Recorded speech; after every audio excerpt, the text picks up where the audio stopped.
रना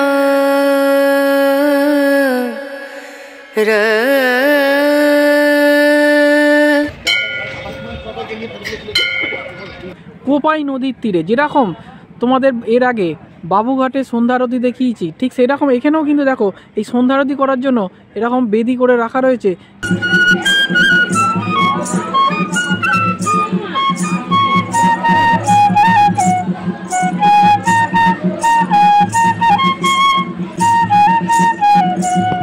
কি লেখা রয়েছে? আই লাভ কঙ্কালীতলা, মানে দিম দুম দানা দা দিম দানা রা দিম দুম দানা দা দিম দানা দিম দুম দানা। তো কুপন মূল্য কি আছে?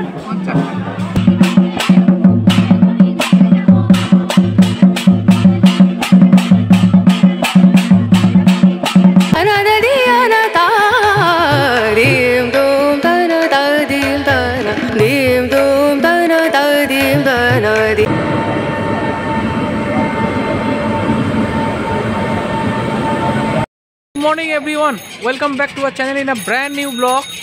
আমি অভি আর আপনারা দেখছেন আমার চ্যানেল অভিদিতি ক্রিয়েশন। আজকের আমি চলে এসেছি বীরভূমের আরও একটা বিখ্যাত দর্শনীয় স্থান অর্থাৎ কঙ্কালীতলায় এসেছি। তো এই কঙ্কালীতলায় তোমরা কিভাবে পুজো দেবে, কিভাবে আসবে, সমস্ত কিছু থাকছে আজকের ভিডিওতে। তো চলো ভিডিওটাকে দেরি না করে শুরু করি। এই কঙ্কালীতলার মন্দির পশ্চিমবঙ্গের বীরভূম জেলায় অবস্থিত। আর কলকাতা থেকে তোমরা যারা বীরভূমে আসবে তারা সবথেকে বেস্ট উপায় হলো হাওড়া অথবা শিয়ালদা থেকে ট্রেন ধরে বোলপুর বা শান্তিনিকেতন চলে আসা। এই বোলপুর শান্তিনিকেতন আসতে হলে হাওড়া থেকে বেশ কিছু ট্রেন সকালের দিকে আছে, হাওড়া বন্দে ভারত, কুলিক এক্সপ্রেস, শান্তিনিকেতন এক্সপ্রেস। আর যারা শিয়ালদা থেকে আসতে চাও তারা 7:20 মা তারা এক্সপ্রেস ধরে চলে আসো বোলপুর শান্তিনিকেতন স্টেশনে। সেই বোলপুর শান্তিনিকেতন স্টেশন থেকে তোমরা 1 নম্বর প্ল্যাটফর্মে এসে তার বাইরে থেকে পেয়ে যাবে এরকম টোটো।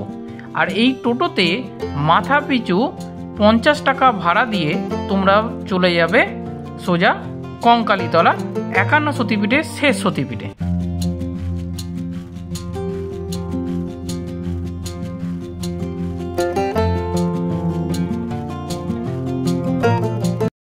কঙ্কালীতলা নামার পরেই ঠিক এরকম তোমরা টোটো স্ট্যান্ড দেখতে পাবে। এখান থেকে স্টেশন প্রান্তিক অবধি টোটো যায়, বোলপুর থেকেও কিন্তু এখানে টোটো করে তোমরা চলে আসতে পারবে। মন্দিরে যাওয়ার রাস্তার দুপাশে তোমরা এরকম ডালির দোকান পেয়ে যাবে, সেখান থেকে তোমরা তোমাদের পছন্দ মতো ডালি গ্রহণ করতে পারো।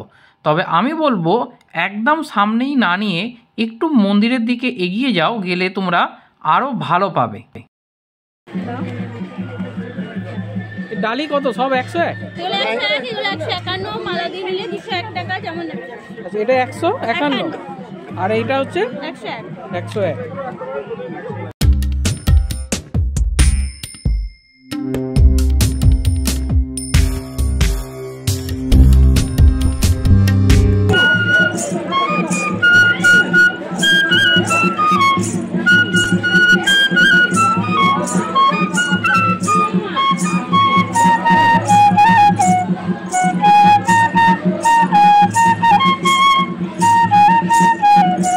চলুন এই সতীপীঠের গুরুত্বটা একটু জেনে নিই।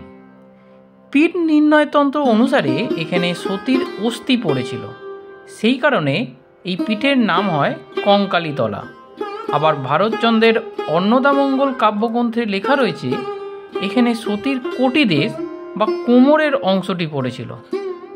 তবে এই শক্তিপীঠ নিয়ে শাস্ত্র ও মানুষদের মধ্যে মতানৈক্য রয়েছে অনেক।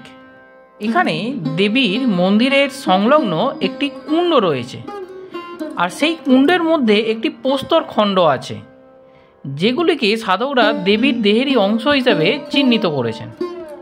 কথিত আছে এই কঙ্কালীতলার কুণ্ডের সঙ্গে কাশীর মণিকর্ণিকা ঘাটের এক সরাসরি যোগাযোগ আছে। তো এই কঙ্কালীতলার সঙ্গে জড়িয়ে রয়েছে নানা রকম এরকম অলৌকিক ঘটনা, তাই পর্যটকদের কাছে এই স্থান আকর্ষণীয় হয়ে উঠেছে দিনে দিনে। এখানে মাকে এরকম পটেই পুজো করা হয়। অনেকবার মায়ের মূর্তি করার চেষ্টা হলেও তা সফল হয়নি। ঠাকুরমশাইয়ের সাথে কথা বলে জানতে পারলাম জনৈক এক ব্যবসায়ী কলকাতা থেকে মায়ের মূর্তি তৈরি করতে চাইলে পরে তিনি মারা যান। মন্দিরের ঠিক চারপাশটা দেখাই আপনাদের, দেখো কত সুন্দর এবং নিট অ্যান্ড ক্লিন, দেখতেই পাচ্ছ পুরো পেভার ব্লক দেওয়া আছে আর এই রকম সবুজ গাছ এবং পুরোটা কিন্তু বাউন্ডারি দিয়ে ঘেরা রয়েছে, অসম্ভব সুন্দর। মানে এখানে বসে তোমরা গল্পও করতে পারবে এবং বাদলের তালে নৃত্য পরিবেশন কিন্তু এখানে তোমরা করতে পারবে। আর ওই পেছনেই হচ্ছে মন্দির, দারুণ দারুণ পরিবেশ, দারুণ লাগবে।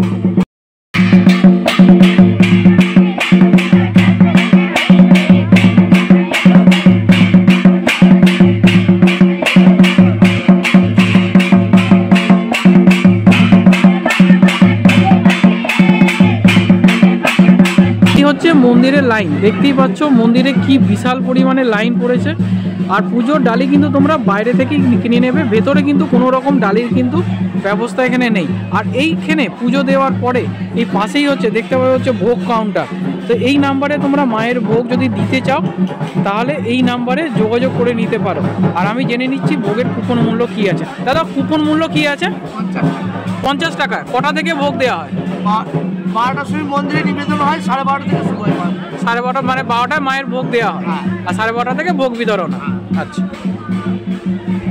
আর এই মন্দিরে ঠিক উল্টো দিকেই রয়েছে হচ্ছে এরকম একটি হাঁড়ি কাঠ, অর্থাৎ এখানে কিন্তু মায়ের বলিও দেওয়া হয়ে থাকে। আর তার পাশেই রয়েছে এই বটবৃক্ষ, যেখানে হচ্ছে তোমাদের মনস্কামনা পূরণ করার জন্য এখানে তোমরা এরকম ঢিল বেঁধে দিয়ে যেতে পারো। এবং এটা শোনা যায় যে মা কারোর মনস্কামনা কখনো বিফলে যেতে দেয় না। তো তোমাদের মনস্কামনা পূর্ণ করতে হলে এই বটগাছের নিচে এইভাবে কিন্তু অবশ্যই পুজো দেওয়ার পরে মায়ের কাছে তোমাদের মনের প্রার্থনা জানিয়ে যেও। তো যেমনটা তোমাদের আগে বলছিলাম, ঠিক মন্দিরের এই ডান পাশেই রয়েছে এই কুণ্ড। আর এই কুণ্ডতে জলই মধ্যেই নাকি রয়েছে মায়ের কোমরের সেই অংশ। আর পাশে দেখো লিখেও রেখা হয়েছে যে এখানে এই কুণ্ডের জলে সতী মায়ের কাঁকাল রয়েছে, তাই এই জল খুব পবিত্র। 51 সতীপীঠের মধ্যে অন্যতম সতীপীঠ হলো এই কঙ্কালীতলা। আর আমি এখন দাঁড়িয়ে রয়েছি সেই কঙ্কালীতলার এই কুণ্ডর সামনে, যেখানে পুরাণ মতে মনে করা হয় যে এখানেই কিন্তু মায়ের কাঁকাল অর্থাৎ কোমর পড়েছিল। আর এই কুণ্ডলীর মধ্যেই রয়েছে সেই শিলা, যে শিলা যখন এই জল শুকিয়ে যায় ভক্তরা কিন্তু এসে সেই শিলাকে স্পর্শ করতে পারে এখান থেকে।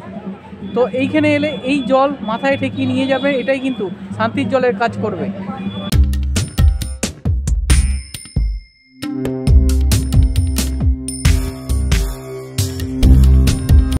এই মন্দিরে তোমরা পুজো দেবে কি করে? পুজোর ডালি তোমরা বাইরে থেকেই নিয়ে নেবে, তোমাদের আমি যেরকমটা দেখিয়ে দিলাম। তারপরে এখানে পুজোর কিন্তু লাইন পড়ে শনিবার, মঙ্গলবার এবং যে কোনো ছুটির দিনে কিন্তু বিশাল লাইন থাকে। তো হাতে মোটামুটি ঘন্টা 2 সময় নিয়ে আসবে। আর যারা ভোগ খেতে চাও তাদের ভোগের জন্য তোমাদের আমি অলরেডি তোমাদের দেখিয়ে দিয়েছি যে কীভাবে ভোগ তোমরা এখান থেকে নিতে পারবে। কিন্তু ভোগ তোমাদের 12:30 থেকে 1টা এই সময়তেই তোমরা কিন্তু ভোগ গ্রহণ করতে পারবে। পুজো সকাল 6টা থেকে দেওয়া যায়, সারা দিন দেওয়া যায় এবং রাত 10টা অবধি কিন্তু এখানে পুজো দেওয়া যায়। সেই ব্যবস্থা এখানে রয়েছে এবং সুশৃঙ্খল, কোনো রকম অসুবিধা নেই। এখানে কত দূরে লাইন চলে এসছে, দেখুন কি বিশাল লাইন পড়েছে। এখানে কি লেখা রয়েছে? I love Kankalitala. মানে আই লাভ এখন Kolkata, I love Kankalitala, I love West Bengal, I love India. এই বোধহয় এখন ট্রেন্ডিং সারা ভারতবর্ষ জুড়ে চলতেই থাকছে।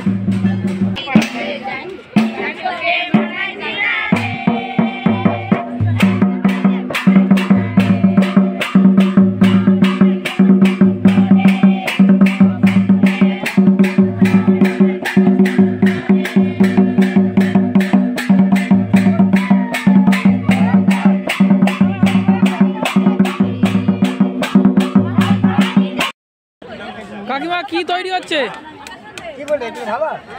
পেঁয়াজি নাকি? বাঁধাকপি কত করে? বাঁধাকপি বাঁধাকপি কত করে?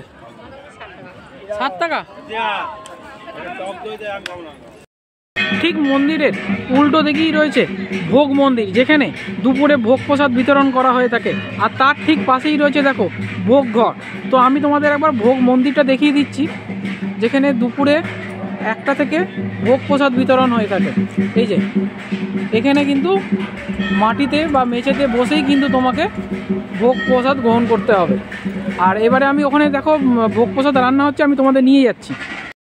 এই যে দেখো ভোগ ঘর, আর এই যে বাইরে এখানে উনুন জ্বলছে 3খানা, আর এই রান্না চলছে। এই দেখো এই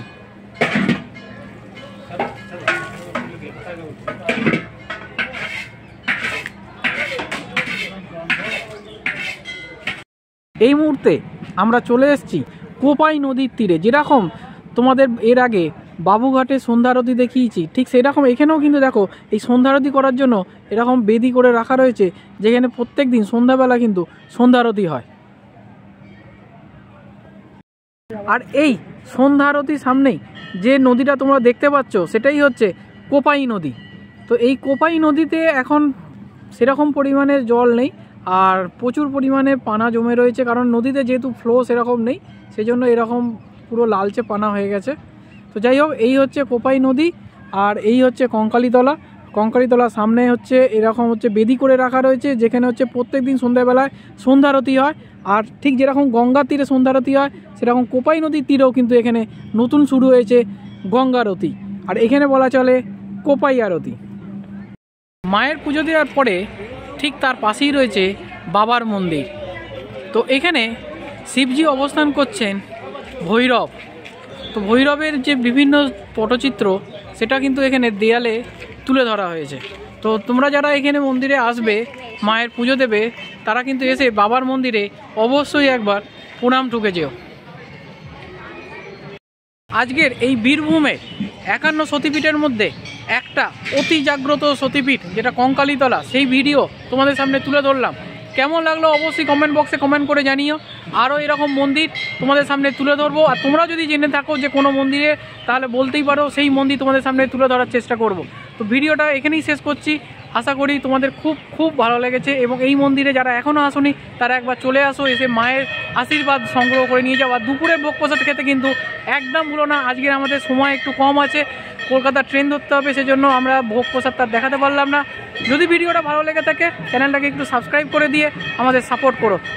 তো আজকের মতো ভিডিওটা এখানেই শেষ করলাম। খুব তাড়াতাড়ি নতুন একটা ভিডিওতে দেখা হচ্ছে, ততক্ষণের জন্য বাই।